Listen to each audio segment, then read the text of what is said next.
Hello players, there's a new kid on the VR block and we managed to get the Pico Neo 3 Link out of the box. You can check out that video with the link in the video description. But today we are looking at how it performs standalone. The specs match the Quest 2, but does everything else. So full disclosure before we begin, the Neo 3 Link was sent to me graciously by Pico and they did provide a reviewer's guide which was helpful, but all opinions here, good and bad, are my own. Okay, so let's get into why you are here. How does it perform in games? Well, I'm happy to report that games play absolutely fine. After the first loading screen, there's no stuttering, no hiccups, it's all plain sailing. So what about that loading screen you mentioned, Buzz? Well, when you first launch a game, there's a little bit of a slowdown while it's getting everything together. But once that's done, everything is fine.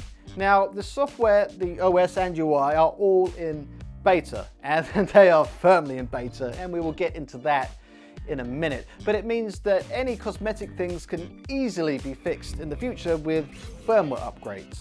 The game loading could easily be masked behind something like a 360 image or a video just to make it feel that bit smoother when launching a game. The first game I jumped into was, of course, Superhot VR. Superhot, which is a staple of VR. Superhot is easily one of my favorite VR games and one I have spent considerable time in across the most platforms, so it's easy to tell if it's performing like it should do. Superhot performed like it does on all the other platforms. It runs really well. I did flick between both standard refresh rate, which is I think 90 Hz, and the experimental 120 Hz refresh rate. I couldn't see any noticeable difference, and I am very susceptible to frame rate differences, so I am very confident in saying that it was running at 90 the entire time. It was far too smooth to be 72 Hz. Unfortunately, one thing that Superhot does show up is the screen door effect. That's where you can see the gaps between the pixels and it shows as a faint grid on top of the image. Now, this was almost invisible on almost every other game and in the menus. There must just be something about the high contrast environment in Superhot that shows it up. Pico did provide 9 or 10 games for me to try as part of a demo account, and performance was great on all of these, with very minimal screen door, if any, at all. In terms of overall performance, everything is very snappy and smooth. Navigating the menus also feels great. This is in beta, so there's a good chance that the layout and all these menus and things could change, but we'll go through a tour of the UI. So we'll have a quick tour around the UI. This is your home space, your den, if you like. There's a few different options for these, but these are fairly generic, I'd say. You can customize the background a little bit, and we'll get to that in a second, but first we'll go through all of the menus. So this is the recommended screen. There's an announcement on the left-hand side about helping out with the beta, and here are some featured apps and games. Now, if we head over to our library, what we'll see is all, so this is everything that's installed. Okay, so we've got a file manager, system update settings, user center, scene management, and then our games that are installed, the Pico browser and the Pico link. So the Pico browser is quite nice. It seems to be a Chromium based browser, so that works pretty well. You can sort by A to Z, recently used, recently installed. Okay, so that's fine. So file manager we'll get to in a minute because it's actually down the bottom bar as well. System update, it's kind of self-explanatory, isn't it? So we'll head into the settings. You're greeted with a very Android-like menu where you can choose your wireless, your Wi-Fi ID and connect there. Controllers, it will give you the battery status and the connected status of both of the controllers, and you can configure them by checking for an update, umpire left and right, dominant hand left or right. So that's the controller side. Bluetooth, obviously you can connect to some Bluetooth devices. I assume you can use a Bluetooth headset, although I haven't tried that yet, but I will do in the future. The display, you can pump up the display brightness. Now, the default setting is this medium setting, and that's probably perfect for the level of contrast. You start going any higher than that and it starts to feel, it is brighter and a bit more vibrant, but it does definitely start to feel washed out. And color, you can switch it over to standard, brilliant, or eye protection. The eye protection takes away a lot of the blue light, and I'm not really sure that I buy into that, but that option is there. Going back to standard, and in the lab we have some experimental features. So we have the battery saver, which doesn't really seem that experimental, but there we go. So it's on standard. Recline mode, which is pretty cool. Movement tracking will be turned off once the recline mode is on. You can long press the home button to calibrate it in a direction. So that's pretty cool. So if you just want to sit back and watch a movie, there's that. The 120 Hz refresh rate I have tried. It does require a device restart, so I'm not going to flick it on now. But I couldn't see any difference in the games or any of the other experiences. I'll try it on PC VR and see what it's like there. But I think 120 Hz has to be supported by the game or experience as well as the headset. So they kind of have to both talk to each other. So I didn't see a jump between 90 and 120 when I turned it on in standalone mode. Quick perspective mode, double tap the right of the headset to see, to do pass-through mode basically, and that's pretty cool. So if you double tap just with your hand, there's no button there, just it's kind of got a sensor in there, and then you can look around and you double tap and you're back in VR. That's pretty cool. I use that quite a lot. That's handy. I like that. Now, what else have we got? General is kind of what you expect. So you can manage app permissions by turning off access to storage and location data and things like that. Manage notifications. You can turn on Do Not Disturb, and you'll have individual management for the apps there as well. Pretty straightforward. Controller vibration, sorry, weak or strong. I don't particularly find the weak is pretty weak and the strong is pretty strong, but it was set on that as the default, which I find fine. It is a little bit intense, so if you did want to turn it down, it's nice that they have that option, but I'm going to leave it on where it was. Language, self-explanatory, date and time, again.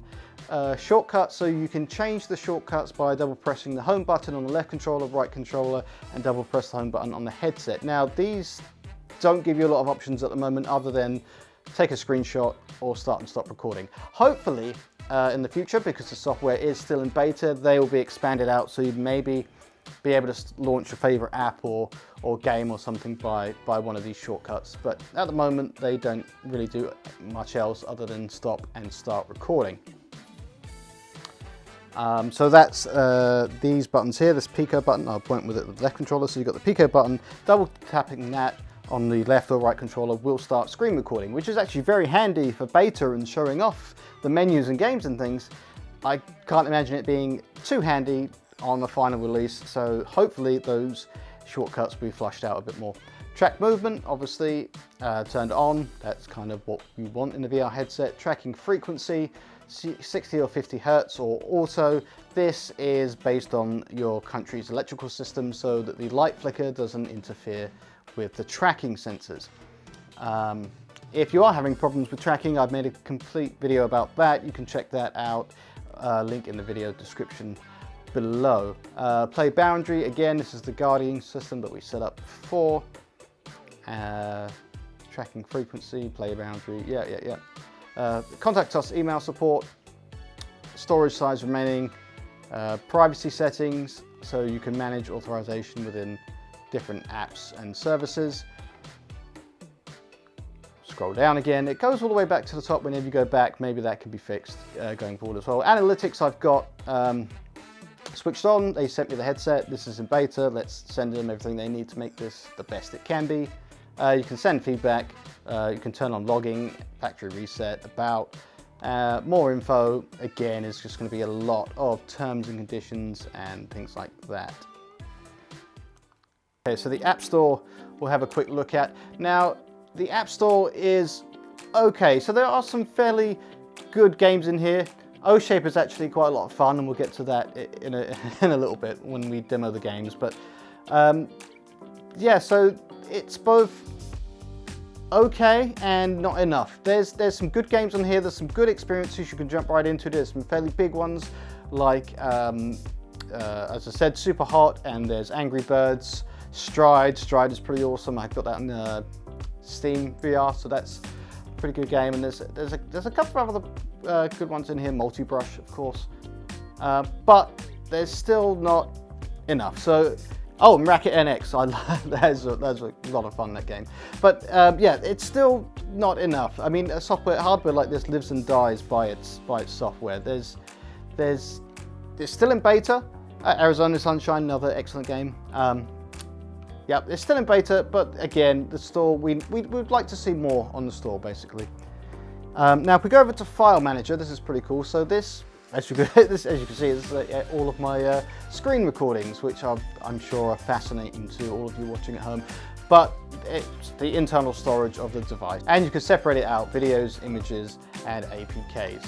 So with the external storage, you can connect a USB stick or a USB hard drive via the USB port on the device. So you can, this is an easy way to sideload APKs or load it with whatever media that you want to watch. So that's quite a nice feature. But my favorite is this local network. So what we can do is it supports SMB out of the box. So you can connect to your NAS or your home server, just sign in with your home media server details, and there you go. So you could just put a file on your LAN and load it straight from your NAS into here without having to faff about the cables. So that is really nice, and I hope that stays in past the beta. I hope this is in final release. I can't see why not, but there we go. And live streams, so you can copy over a URL and paste it here, and you can watch the live stream, whatever live stream is on that URL. Okay, so going along the bottom, we've got time, we've got the battery percentage, left controller battery, right controller battery, the play boundary, so that's for resetting up the Guardian system, your Wi-Fi network, Bluetooth devices, notifications, and settings. So the quick access menu at the bottom there is pretty much what you'd get if you went to your library and went through the settings here. Pressing the Pico button once brings up this quick menu where you can do a screencast. Probably can't do that right now because I am screen recording, but you can screencast to HTTP link. You can do it over the mobile app, and there's another way you can do it through, over Chromecast as well. So it supports those three. You can take a screenshot, you do screen recording, which is what we're doing now. You can free up some space. I'm guessing that's going to clear cache and all that kind of stuff. And again, we've got new options here. So we've got volume, we've got brightness, play boundary again, notifications, and you can shut down from there. And again, we've got these options again. So that menu doesn't really do too much other than bring up the screen sharing and the screen recording. So let's fire up the scene management, and what we can do is we can change it to a space capsule, which is almost identical to the Quest layout there. You can adjust the background. Don't do it too fast because it may make you fall over. So you can adjust that. You can bring this round and stand on the edge of space, or there's some other scenes you can go through there. Yeah, so there's about 8 or so, and some of them look better than others. The space ones look better than these ones. These kind of mountainous large ones do have a little bit of distortion around the edges when you're moving your head. So yeah, I prefer the space ones.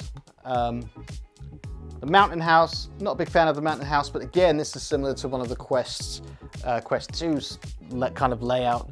So I like to use the Cyber Room, which is kind of similar to Steam VR's setup, but it's one of the nicer ones, I think, and it kind of gives it its own little bit of identity.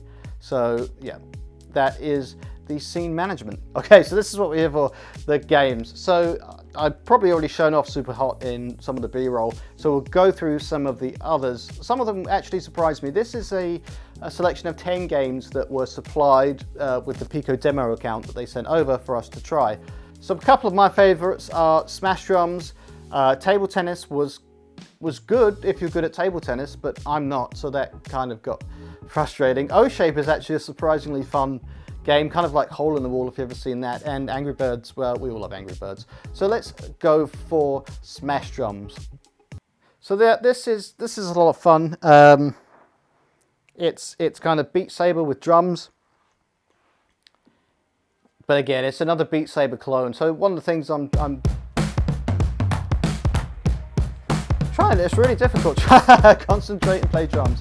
But yeah, so one of the things I've mentioned now, or will mention in the future, depending on how this is edited, is that this doesn't really have any unique games that are going to be the killer app for this hardware. So this is, again, this is a really fun game, nice rhythm game, but it's not the killer app for the Pico Neo 3, and that is still yet to come. Okay, A Fisherman's Tale is kind of a interactive story, so that's a little bit slow, so we won't get into that one. Table tennis, we'll give table tennis a quick shot. So keep in mind that I'm not very good at table tennis.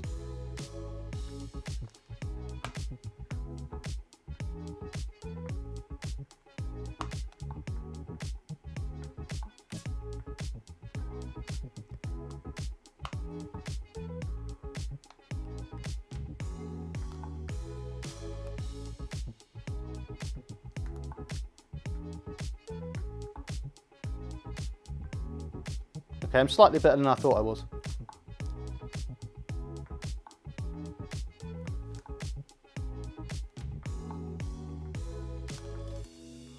Okay, so this is Ragnarock. This is another kind of a rhythm game set in medieval times with the Vikings, or set in Viking times. I don't know. History is not my strong suit. What my strong suit is apparently going to Asgard. Actually, I don't know what my strong suit is, but we're both here, so.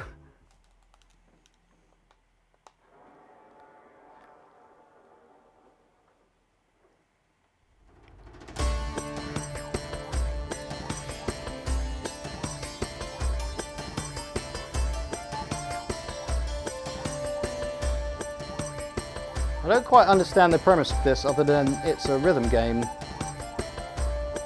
with Vikings.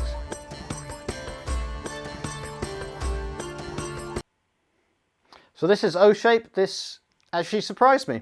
A lot of it is in, some of it is not in English. What am I pointing at? Yes, okay, I agree. So I don't know what any of that means, but I also don't know what that means either. I'll go for medium. So if you've ever seen Hole in the Wall, that's what this is, kind of with a exercising twist.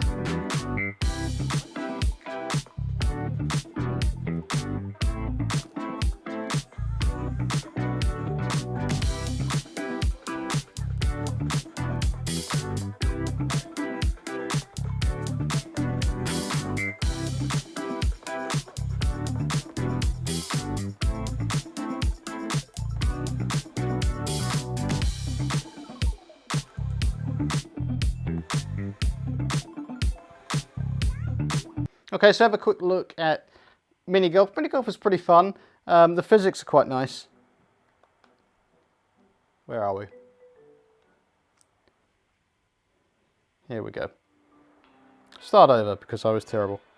So, teleport mechanism with this game. And you can tell I'm just as good at Minigolf as I am at table tennis.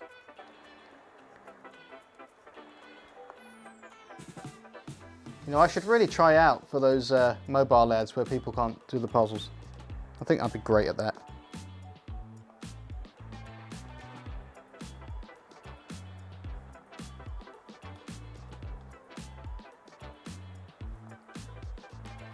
Yeah, so that's Minigolf.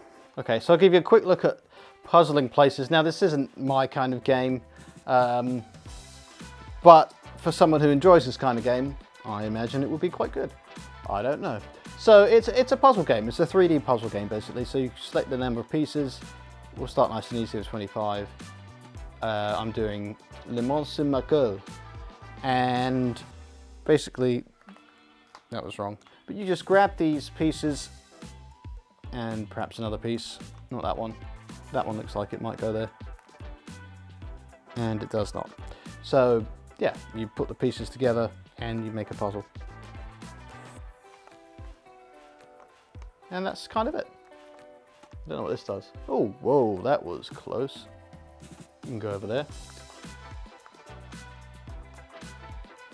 Okay, so, oh, that's just adjusting the background. Okay, so that's fine. There we go. I don't know what that does. I'm lost. Okay, that's enough puzzles. But as you can see, all of these games play and run absolutely fine, apart from sometimes a little bit of stuttering along the initial loading screen. Again, that can easily be fixed in software in future firmware releases. Maybe just masking it, smoothing it out is all that needs to happen. But yeah, Angry Birds isn't going to really tax the system that much. But in a future video, we are going to run this in PC VR and see how it handles Half-Life Alyx. Obviously that'll be the PC doing the heavy work, but we can see how the display looks. I'm just terrible at every game today.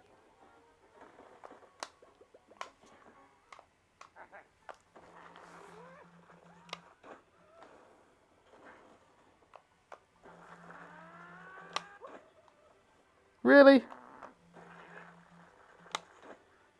On-screen text is very readable. The sweet spot for the lenses is probably about the same as the Quest 2, maybe just a little bit smaller.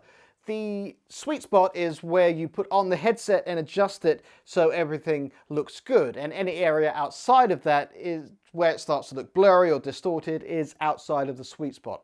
It did take me a couple of sessions to get familiar with the best way to position the headset to get it comfortable and lock in that sweet spot. But now it's second nature, and that didn't take long to get used to how to do it. For reference, the back part should be much higher than you would normally have for other headsets, but I do have a full video on hardware and the ergonomics of the Neo 3 Link, so get subbed so you don't miss that. The short version is, it's comfortable, but there's room for improvement. Okay, back to the UI. When you first put on the Neo 3 Link, you are greeted with the Guardian system, which works very well. Most of the time it will remember your setup, and if you're, in the same room, but sometimes it does forget. But it is super quick just to draw your play space and jump right in. Setting up the play boundary is pretty straightforward. You can do a quick one, or you can do custom. Custom is awesome. If you just wave your hand down, it finds the floor pretty much for you, which is nice. You can manually configure it by touching the floor if you want, but I found it does a decent job every single time. Next, you just draw your play space. Pretty similar to the Rift setup and the Quest setup. And next, and there we go. We are back into VR.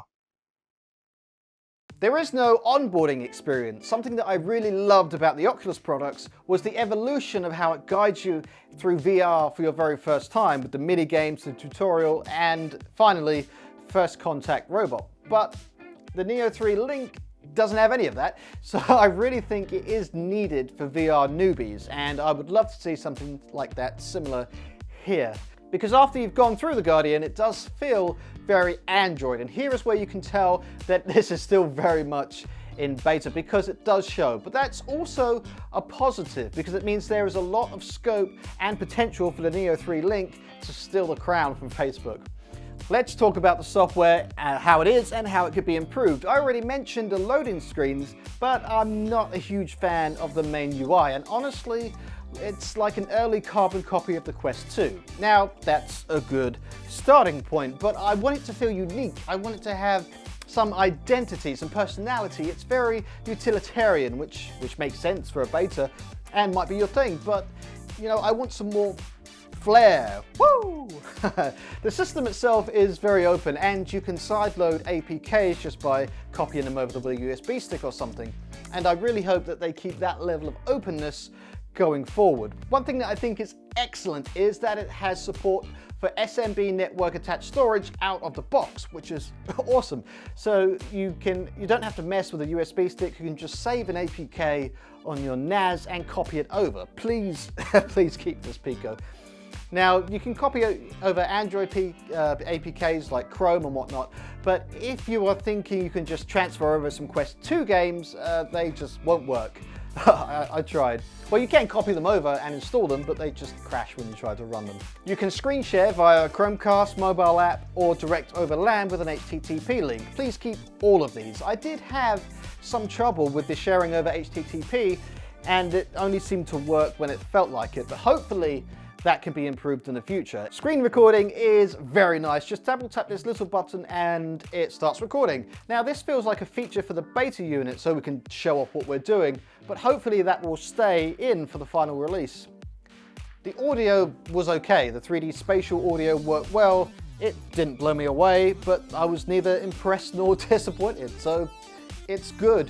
There is an option to use your own headphones with a 3.5mm jack, and I'm yet to try that. I need to find a decent pair of headphones that kind of fit in comfortably.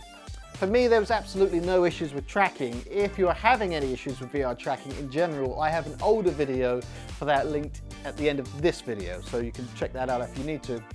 But one issue I did notice was how twitchy the hand movements were in the menus. Now, this does not affect the tracking, it's purely an aesthetic thing, and that can easily be fixed with software updates.